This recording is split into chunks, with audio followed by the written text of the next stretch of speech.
Hello and welcome to my channel, and today I'm going to be talking about the MCU, which you may have heard on Twitter, or the flop era. Okay, so where do I start with this? I didn't really hear about the MCU until a friend of mine who's actually on Twitter started sending me let's get settled in because this is going to be a while.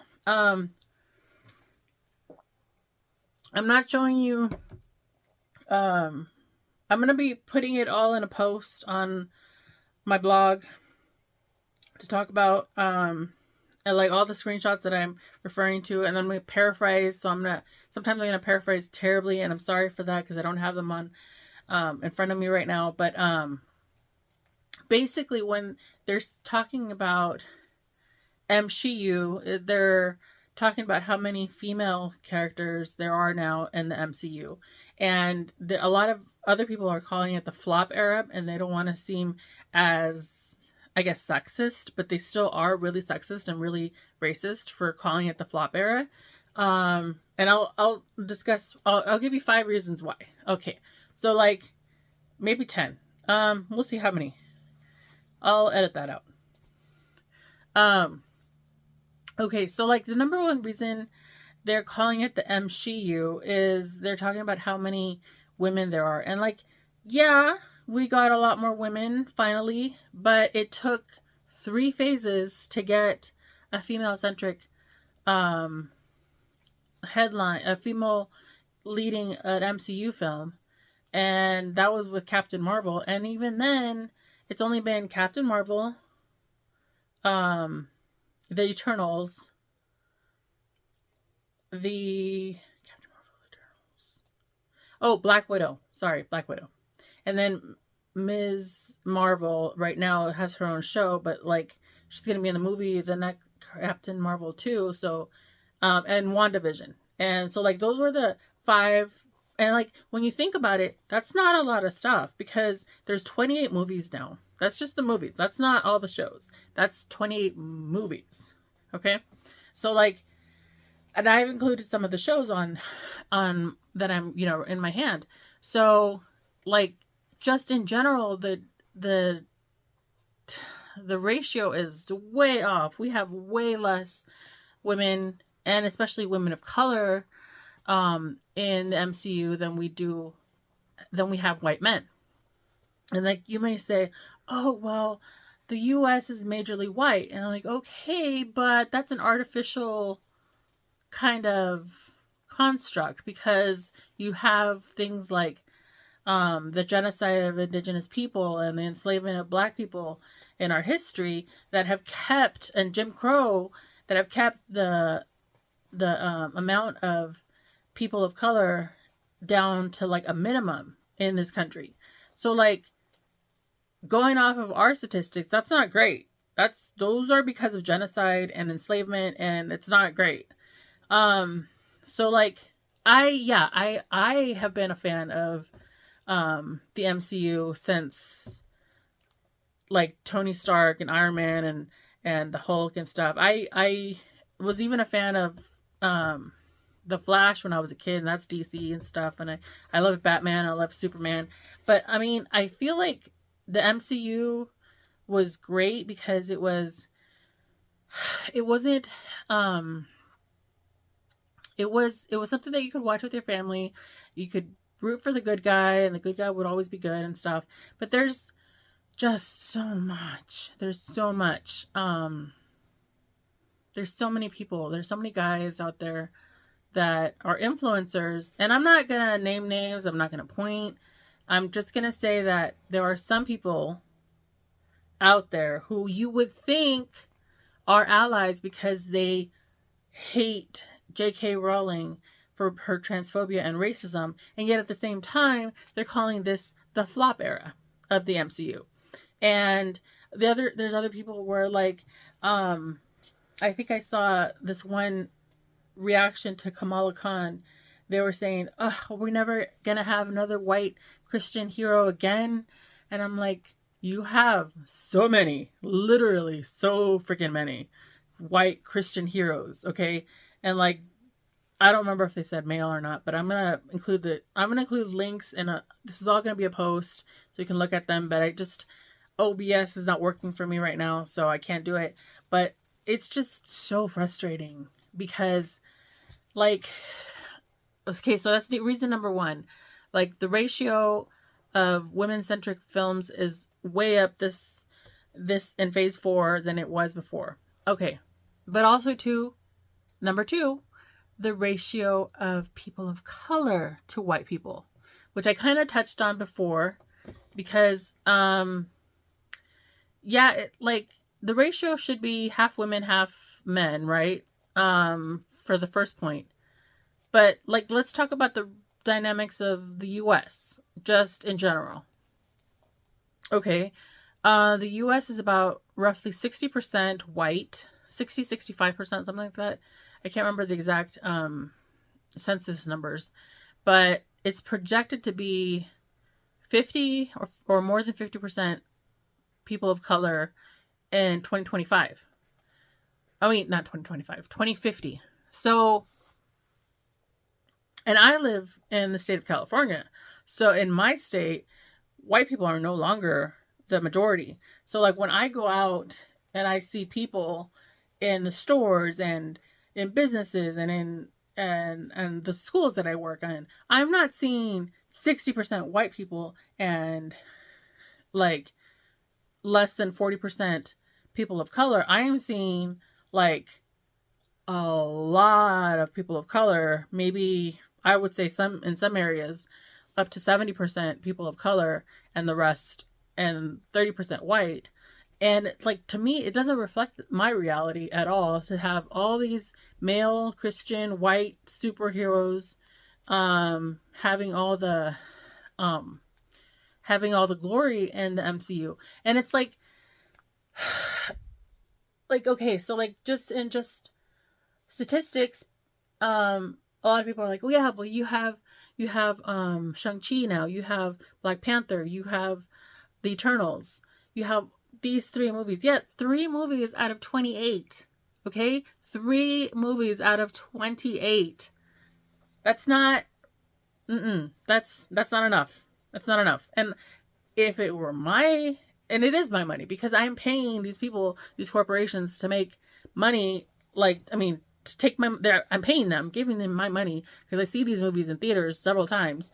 I saw but, like, I had to wait so long just to get Black Panther. And then it's not Chadwick Boseman's fault that he died. I wish they had made the movies earlier so that they could have had more movies with him. I'm looking forward to Shuri as the new Black Panther. I think she's going to be amazing.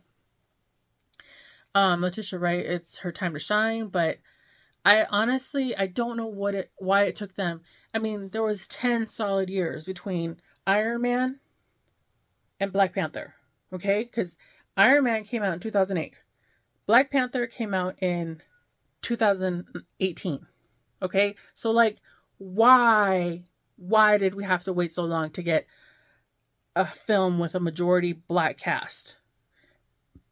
And I'm not saying just black cast. I mean, like, any majority people of color cast, okay? Cast of color. So, like, yeah, it's about damn time that we had Shang-Chi and the Eternals, and like, it's okay. So that's number 2. That's the ratio. That's the ratio of people of color to white people in the MCU. Let's move on. So another thing is there was. I think this goes a little bit. This is talking more about the intersectionality of things, and if you don't know what intersectional feminism is, I will attempt to include a primer, like a really short primer on what intersectional feminism is, in the links below and in my blog. And I wanted to talk about this because women of color were, like, nowhere to be seen in the MCU until Black Panther. Because, okay, now the reason I'm going to talk about Wanda Maximoff, is because in the comics, she was supposed to be Romani and Jewish. Okay? But in the movies, they've used a cross in her room. They have completely Christianized her. The actress Elizabeth Olsen that plays her, has used the G slur, and I will um, put it somewhere around my face or something so you can see the word. Like I won't spell it out completely because it is a slur and I don't want to actually say it. But for those people that don't know, it is a slur for that what the other word for Romani. It's not another word, but I don't want to spell it. It's too gross. It's like saying the N word, to be honest, and it's so frustrating because she was supposed to be like our big um she was supposed to be our big woman of color from the comic books. She's like one of the most powerful women of color in the comic books. Like she's up there with Storm, probably even more powerful than Storm. And Storm is another thing. Like I know that this is just the MCU that we're talking about, and but like if you take into account the Fox movies too, with the X-Men movies, Storm has never been cast correctly. They've always used light-skinned black women. And if you look at Storm in the comic books, she's, I think her one of her parents is African American and one of her parents is just from Africa. And so like, yeah, she's depicted with white hair, but she's a dark-skinned black woman. Okay? So like, we didn't have any representation anywhere to be found in any of the Marvel properties except for Blade, if you take it into account, which doesn't really go into anything. It was just its own thing. And in that one, the black woman they had two black women in the first Blade. His a doctor, and I can't remember her name right now, but I'll dig it up and it'll be in my blog post. And his mom, Blade's mom. So like Blade's mom died because she was turned into a vampire, and then the other black lady, the doctor, who was amazing. I loved her. I recently rewatched those movies too. She never comes back in the next movies. Like they just forget about her. And so, okay, like this is a long time to wait for women of color to get any representation. And like, yeah, some other people could be like, there was that doctor that was helping in the Age of Ultron, that was helping Tony. And I completely forgot her name. I'd have to look it up. But she has like maybe 5 minutes of screen time, and half the time she's under attack. And like, we never find out about what happens to her. Like, I think she dies. I don't know. Like, she's not somebody we can be invested in. And so like for women of color, this intersection of being a woman of color and is like terrible in MCU. We didn't get any representation at all. And that wasn't just Wanda Maximoff that was whitewashed. It was also Mariah Hill that was whitewashed, because Mariah Hill in the comics is supposed to be Cuban. Like not full Cuban, but like she's supposed to be Cuban American. And like, it's so frustrating because so there's two instances of whitewashing, Wanda Maximoff and Mariah Hill. And then there's only one little woman of color character in Age of Ultron. She was Asian and she was working with Tony, and I can't remember her name. I should have looked it up. But anyways, okay, so that intersection is really, really gross. Like it didn't get any better until we literally got Black Panther, and then we got Nakia and Okoye and Shuri and the rest of the Dora Milaje. And honestly, it was about damn time that we had them, and I'm so glad that we have them now. But I feel like if we don't take into account the MCU shows, like the Netflix shows and the Hulu show of the Runaways and Marvel's Agents of Shield, like that, like that's where I was getting my women of color representation from for the longest time, because Marvel's Agents of Shield, okay, so that's number 4.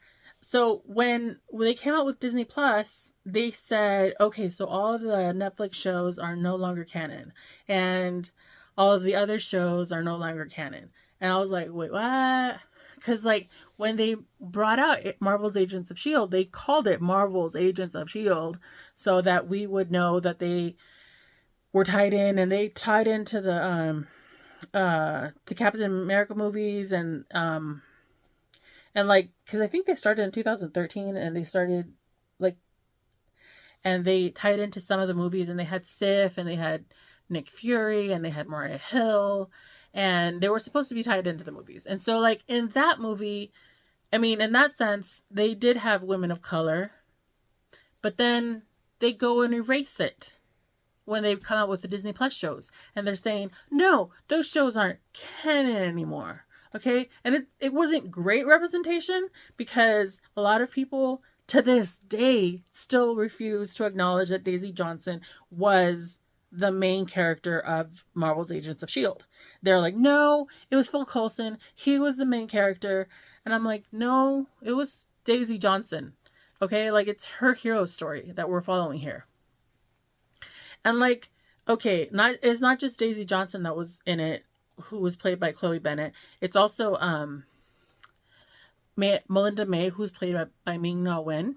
And so like you had 2 strong Asian women in the show, and I honestly thought that that Marvel was heading in the right direction, and I kept waiting for, like, I stupidly kept waiting for Daisy and Melinda May to show up in the main Marvel movies, and they never did.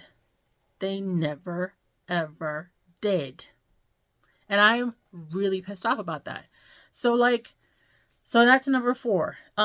Where they did have women of color, they refused to tie it into the actual canon.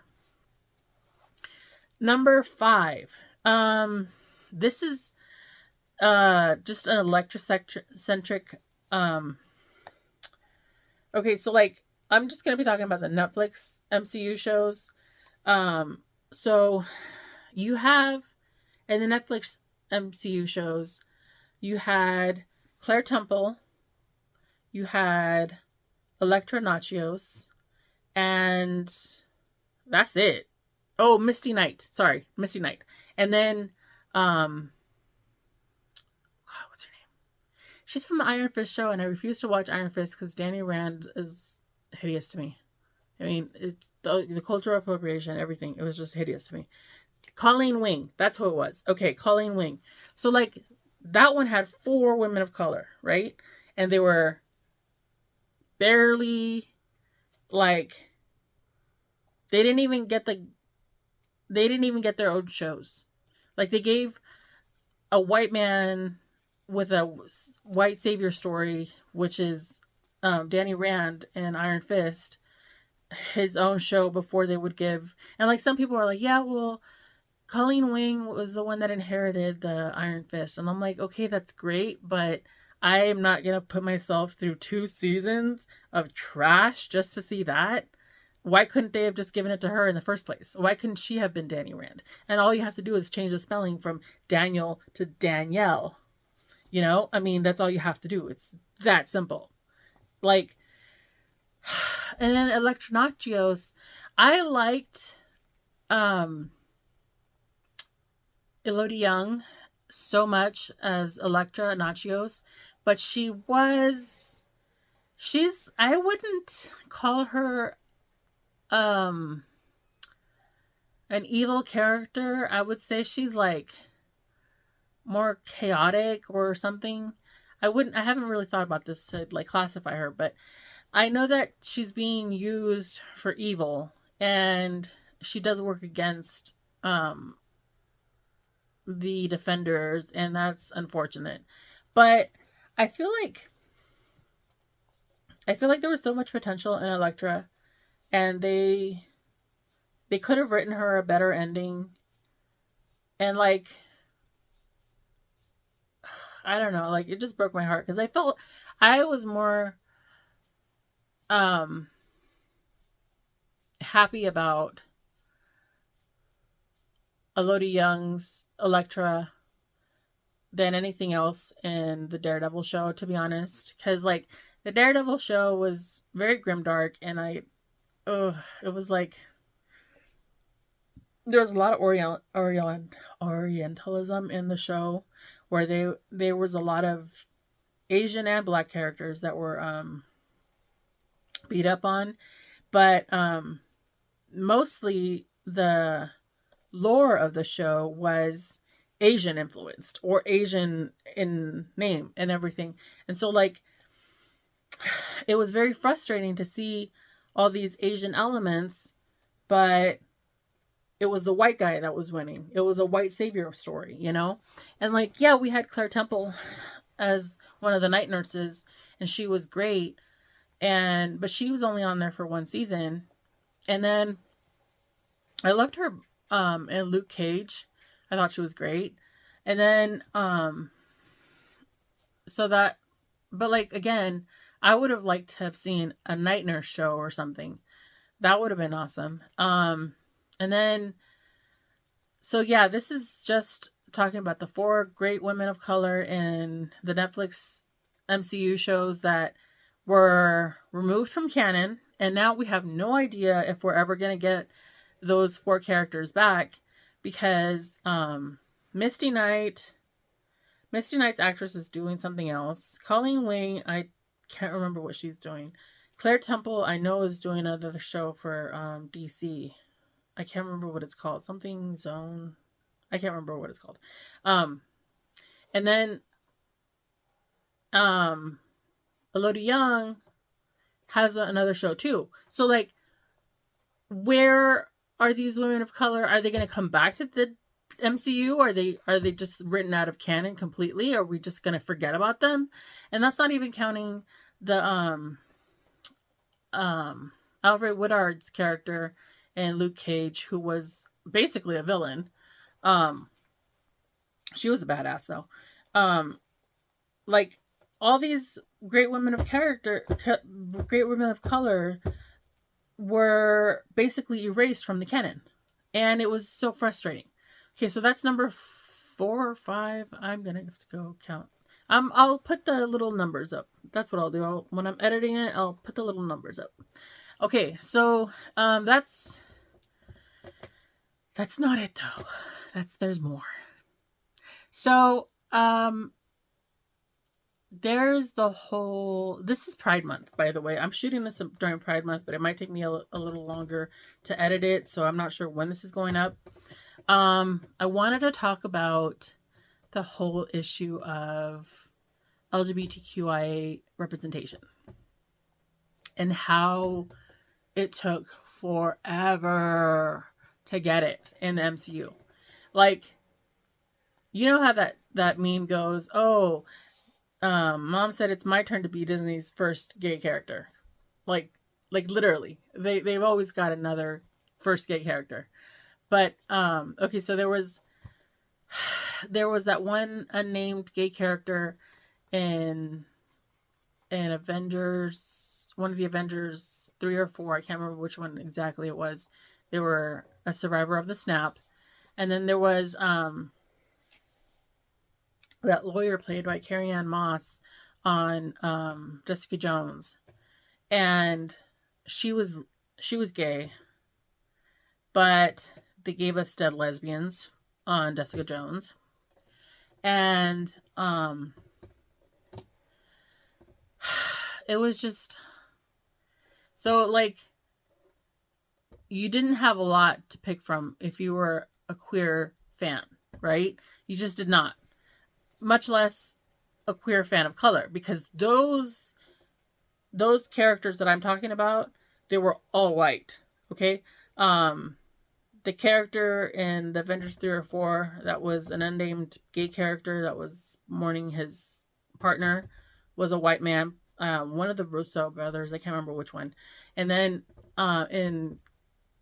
in Jessica Jones, Carrie Ann Moss's character is married to a white woman. She's white. Okay, so like these are all white representation of gay people, not people of color. Okay, so that's the fifth thing.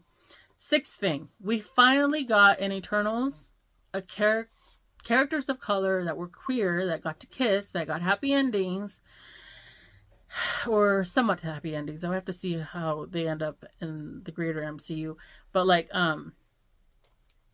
Ben and Fastos, okay, they were adorable. They had a little family, they had a little son. And like I loved them so much, and it was like it made me so happy to see like a happy characters, queer characters of color on screen in a Disney movie. And that's like I got this comment one time on that I saw on Tumblr, and I really wish I'd saved it because I have no idea where it is now. But they were saying like, now I can go out in public with gay characters on my Marvel t-shirts because I had a shirt that was Eternals and it had all the Eternals characters on it, and Fastos is gay. It's a gay character, and nobody's gonna out them because they can be closeted, and they can be closeted and not have to worry that someone's gonna out them because there's a gay character on their shirt. It's a whole shirt of the whole team.